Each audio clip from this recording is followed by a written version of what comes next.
Hi, Grant Crankshaw again. I'm a South African who's lived in Israel for nearly 15 years now, and I did a little video blog last week, my first, and we were in the midst of this whole Gaza conflict, and rockets and missiles were flying everywhere. So now we have a ceasefire. How long did the conflict last? 8 days. Channel 2 in Israel did a survey, and they found out that 70% of Israelis actually didn't want a survey. 24% did. So why is that, you want to ask? It's not because we want to invade and occupy Gaza. That's what probably most people believe. It's not even a week since the ceasefire, and Hamas are already boasting about all the new rockets they're going to get in, right? So these are rockets that have come from Iran.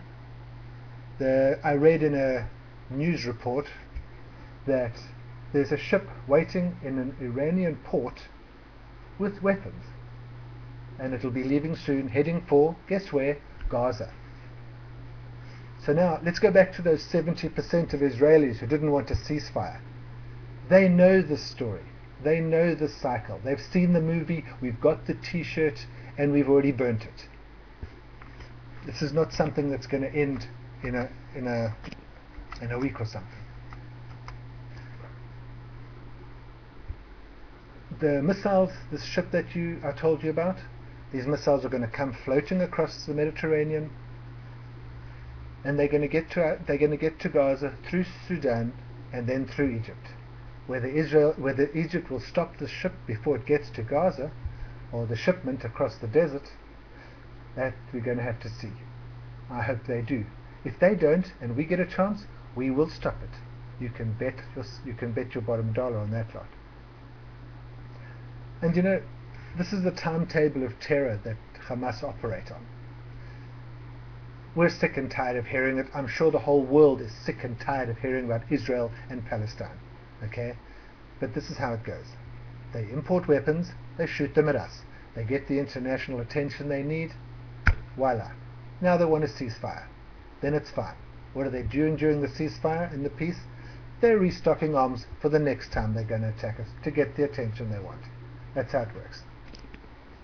I've also read online that millions of people are believing and talking about how Hamas won the war, and they frustrated Israel's attempt to invade. I'd like to congratulate the World News on doing a fantastic job of twisting the facts so remarkably. The only thing Israel needs to do to take over Gaza is turn off the electricity and the water. But then, hang on, then the UN would persecute us for crimes against humanity, I'm sure.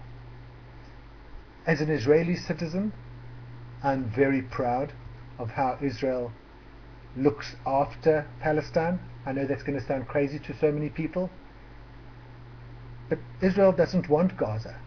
We don't want the West Bank. We took it for security reasons, and now we're looking after them because they're basically under our charge. None of the Arab nations seem to want Gaza or West Bank. Jordan could absorb the West Bank. Egypt could absorb Gaza, but they don't. Ask yourself why. I honestly don't quite get it. I think the poor Palestinians are just a little pawn on a big board. And, well, there may be a ceasefire, and it may even last a few years. But there's no solution just yet. If you've got any ideas, let us know. So that's my bit for today. Cheers. Shalom.